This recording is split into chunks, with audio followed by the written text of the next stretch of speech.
Nation news India में आपका हार्दिक स्वागत है। और आज हम रजापुर गाजियाबाद के अंदर जो मुरादनगर के अंदर सीट लगती है, विधानसभा लगती है, चुनावी बिगुल बच चुका है और सभी नेता वोट मांग रहे हैं। हमारे बीच में दो समाज सेविका हैं, आप हैं रीना सिंह और आप हैं बिमलेश बोध।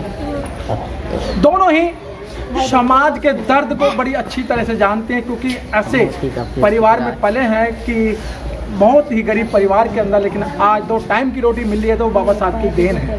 रीना जी, बिगुल बच चुका है और इस समय सभी नेता वोट मांगने आएंगे, क्योंकि बाबा साहब ने जो वोट का अधिकार दिया वो सबके लिए दिया है। क्या लगता है कि इस बार जो चुनाव होने जा रहा है, कि कहते हैं ना ऊँट किस करवट बैठेगा, तो ऊँट इस बार किस करवट बैठेगा?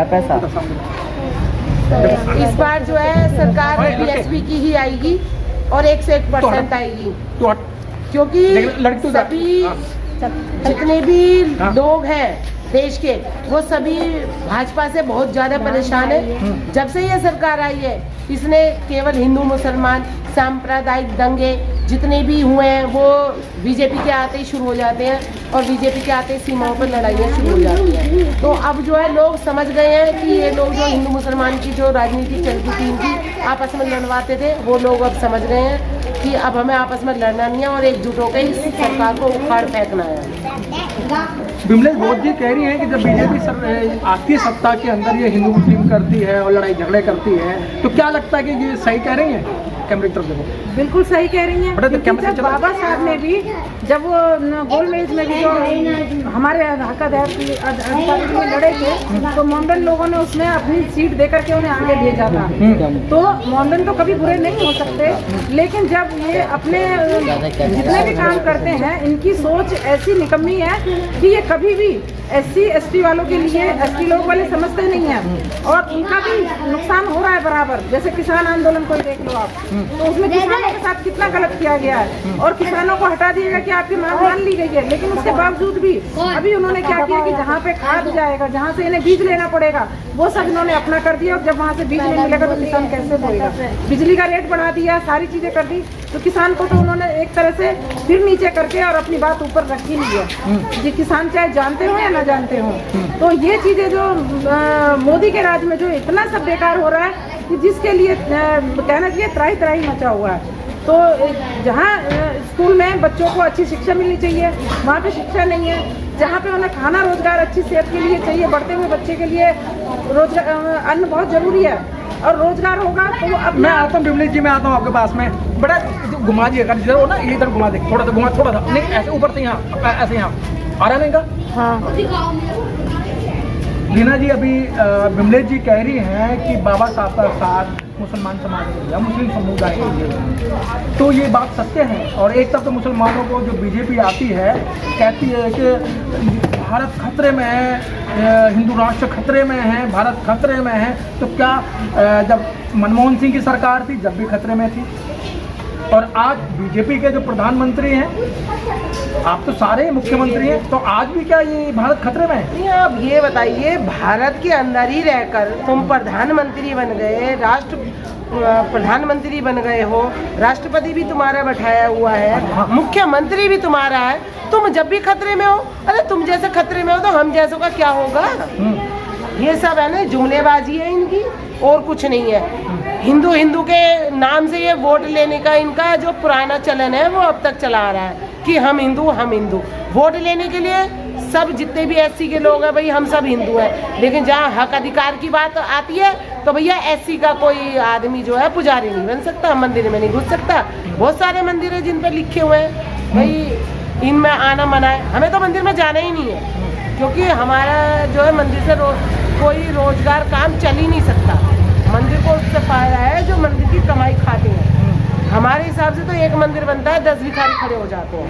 ATM, बहुत अच्छी बात बताई कि एक मंदिर है कि ऐसी संस्था है जो पूरा ATM है, उस ATM में से पैसे पुजारी निकाले, बाकी नहीं निकाले, और इससे इनके ही संगठनों को जाते हैं, RSS वगैरह को जो पैसा है, बड़े बड़े करोड़ों का चंदा है जो इन संगठनों को जा रहा है। लेकिन कोरोना काल में किसी ने भी ये बता दो कि किसी ने कोई भंडारे लगाया हो, गरीब मजदूर इतने भूखे प्यासे बिहार गए हैं, आए हैं, किसी ने भी भंडारा किसी मंदिर की तरफ से लगाओ या किसी ने दान दिया हो, जबकि हमारे बौद्ध मठ से चंदा गया था।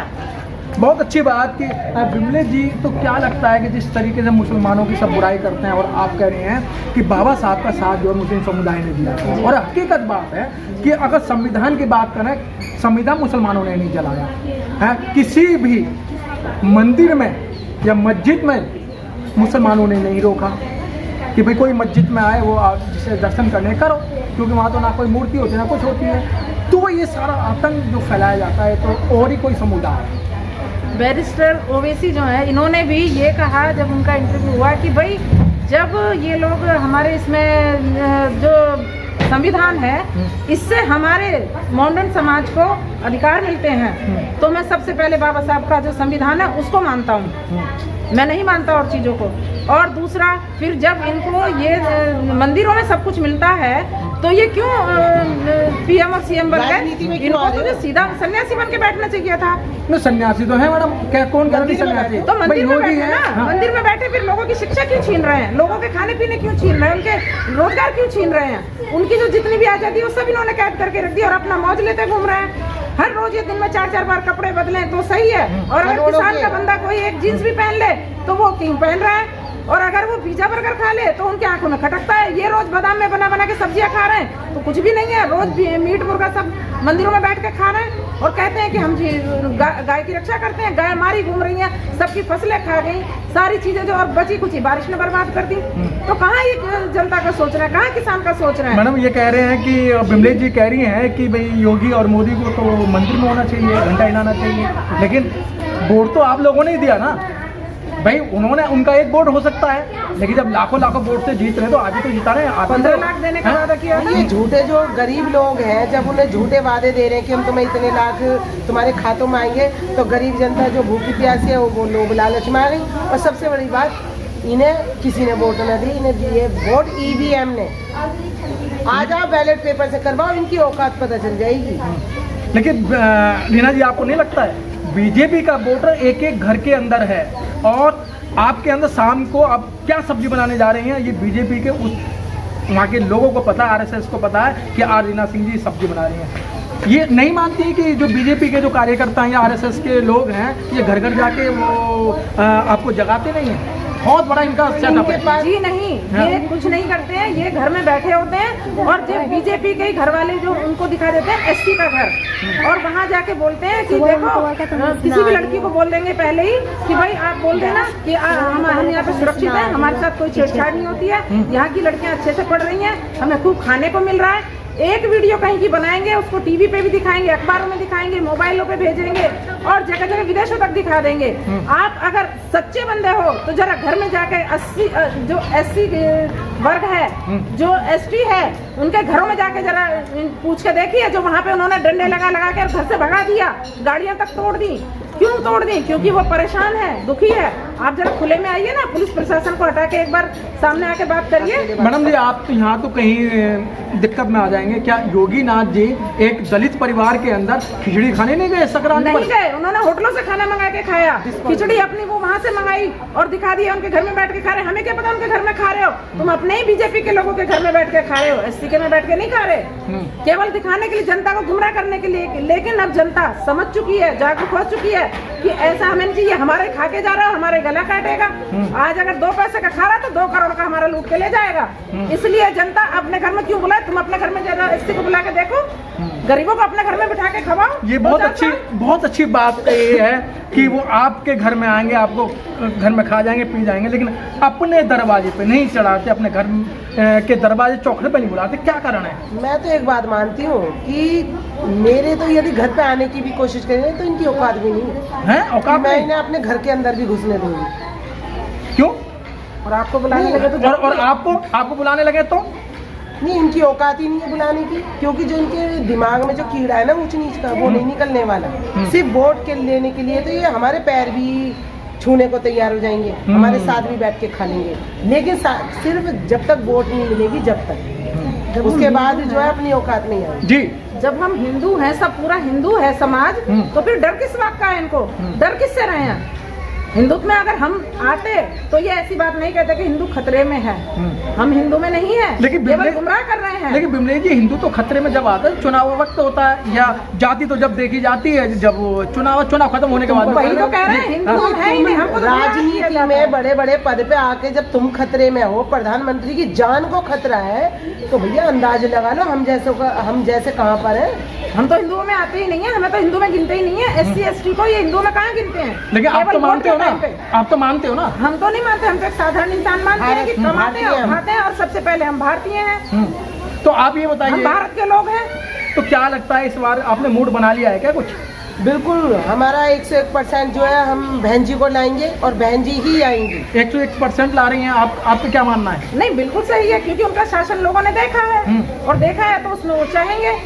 लेकिन मैडम, मैंने देखा है कि कुछ मैंने अपर कास्ट की महिलाओं से बात करी, वो ये कहती हैं कि बहन जी का लॉ एंड ऑर्डर तो बहुत बढ़िया था और बहुत अच्छा था, लेकिन क्या करें, फिर वही बात आ जाती है जातिवाद पे। अभी भी अगर बहन जी जीतेंगी तो मॉडर्न और हमारे SC ST की वोटों से इतनी अच्छे उससे जीत जाएंगी कि ये लोग मुंह देखते रह जाएंगे। आनी बहन जी है और मुसलमान और जो SC है वो मिलके एक साथ सारी सीटों को निकालेंगे और फिर से बहन जी वाला शासन आएगा। और जैसे पहले हमारी फातिमा शेख बहन जी ने भी साथ दिया, सावित्रीबाई फूले आई, ऐसी जो हमारी मतलब जो फातिमा शेख जी ने साथ दिया, और अब बहन जी भी हमारी इसी तरीके से हैं, तो वो भी सबका जो साथ देकर सबका विकास करेंगी। बीजेपी ने कोई भी वो नहीं दिया, सर्वजन सुखाए, ये वाला जो उनका था अभी भी वही होगा। दोबारा उनका एक बार शासन में आने की जरूरत है। जब वो शासन में आएंगी तो सब हमारे मोमडन भाई भी और जो ये है, तब इनका असलियत में हिंदू खतरे में आ जाएगा। बहुत अच्छी बात, हमारे बीच दोनों समाज सेविका बैठी हैं, बहुत अच्छी बात कही है। सर्वजन हिताय सर्वजन सुखाय, ये होता है बहन जी के शासनकाल के अंदर। बहन जी के शासनकाल के अंदर ना ही कोई मुस्लिम को दिक्कत होती है, ना ही किसी स्वर्ण जाति को दिक्कत होती है। सब मंदिर जाते हैं, सब मस्जिद जाते हैं, सब बौद्ध विहार जाते हैं, किसी तरीके की कोई दिक्कत नहीं होती है। लेकिन बहुत अच्छी बात के दोनों के बीच से एक निष्कर्ष निकला है। क्या निष्कर्ष निकला है? चुनाव जो 2 चरण में होता है। 2 चरण कौन से हैं? इसको अगर मैं अपने तरीके से कह दूं कि अब जो चरण चल रहा है, ये चल रहा है नेताओं का, जो चुनाव लड़ रहे हैं, आएंगे, पैर छुएंगे, आपके चरणों में रहेंगे, और फिर जब चुनाव निकल जाता है, विधायक और मंत्री बन जाते हैं, फिर जो जनता है, जो वोटर है, उनके चरणों में होती है। तो इसलिए मेरा जो कहना है, जो चुनाव है 2 चरणों में है, वो एक कौन सा? एक जनता का और एक नेताओं का। इनसे आप वाकिफ हैं? 2 ही चरण में चुनाव है ना, कहते 7 चरण में नहीं है। मैंने अभी पूरा निष्कर्ष किया कि चुनाव 2 चरणों में होता है। अब नेता वोटरों के चरणों में है, फिर वोटर जो है नेताओं के। हमें नेताओं के चरणों में जाने की जरूरत नहीं है। जब अपनी सरकार होगी, जब अपना राजा होता है, तो राजा की औलाद राजकुमार राजकुमारी कहलाती है। जब हमारी मैडम जब राजकुमारी बन जाएंगी, तो उनके साथ उनकी प्रजा हम भी राजकुमारी ही कहलवाएंगे। हम कोई उनके वो नहीं नजर आए। जो नेता बनते हैं ना, इनको जो ये इतना पैसा खर्च किया जाता है, जो इनको सैलरी की तरह दिया जाता है, बिना कुछ करे, खाने का भी फ्री में मिलता है, रहने के लिए फ्री में मिलता है, आवास वगैरह सारी, गाड़ी बंगले सब चीजें, ये सारी चीजें बंद कर दो। जो एक भी नेता सामने निकल के आ जाए, हमें बता देना आप, क्योंकि ये सिर्फ लालच में आते हैं। और इसी लालच की वजह से कि हो सकता है एक बीजेपी में जाएगा, एक कांग्रेस में जाएगा, एक बसपा में आएगा, कि पता नहीं कौन सी जीत जाए, व्यापार जो 30 उसकी तरफ चले जाएंगे। जो 30-35 साल नौकरी करेगा, उसकी पेंशन काट दिए। जो बॉर्डरों पे सर्दियों में गर्मियों में लगे रहते हैं, उनकी पेंशन नहीं है। लेकिन जो नेता जो है, इनकी पेंशन है। तो ये क्यों है? ये तो कुछ भी नहीं करते हैं, केवल लोगों को बरगलाते हैं, सही रास्ते पे एक भी नहीं लाते हैं। सही मायने में जो किसान वो बैठा है, सैनिक, उसको मिलना चाहिए। जो विद्यार्थी हैं, उनको मिलना चाहिए। जिस घर में गरीबी है, उसको जो आवास मिलना चाहिए, नंबर ना कि इन नेताओं को मिलना चाहिए। जी, नंबर 2 की कमाई है इनके पास। नंबर 2 की इनको सबको पता है कि घर घर वोट मांगने जा रहे हैं, तो बीजेपी वाले हर जगह पिट रहे हैं। तो अब इन्होंने एक नई स्कीम निकाली है। मुझे खुद एक बंदे ने बताया कि 800 रुपए रोज देंगे और हमें टीम बनानी है 4-4, 5-5 लोगों की, और घर तो हर इलेक्शन की तरफ से बीजेपी की तरफ से प्रचार के लिए जाएंगे, क्योंकि उन्हें पता है कि हम चले गए तो हमारे जूते पड़ेंगे। बहुत अच्छी बात। और देखा भी होगा कि जो रीना जी ने बताया है, बहुत अच्छा बताया। जहाँ भी ये नेता जा रहे हैं, खासतौर से बीजेपी के, उनको इस कदर खदेड़ा जा रहा है कि उनके साथ जो वोट मांगने भी जाते हैं, वो भी अपने आंखों में पट्टी धरकर आ जाते हैं कि भाई हम नहीं जाएंगे तुम्हारे साथ। तो अब क्या होगा, कुछ ही 10 मार्च का दिन है, 10 मार्च का समय है, वो नज़दीक आने वाला है। कौन किसके पक्ष में होगा और ऊँट किस तरफ बैठेगा, लेकिन इनका मानना है हाथी लखनऊ की गद्दी पर बैठने जा रहा है। कैमरे के तैयारी आ रही है बहन जी हमारी, बहुत अच्छी, राज तिलक की करो तैयारी बहन जी हमारी। तो इस तरीके का जो पूरा उत्तर प्रदेश के अंदर बहन जी को चाहते हैं, खास तौर से महिलाओं के अंदर एक बहुत बड़ी उमंग है, महिला जो एक एक वोट हाथी को देना चाहती हैं। कैमरामैन गौतम के साथ Manoj. Press the bell icon on the YouTube app and never miss another update.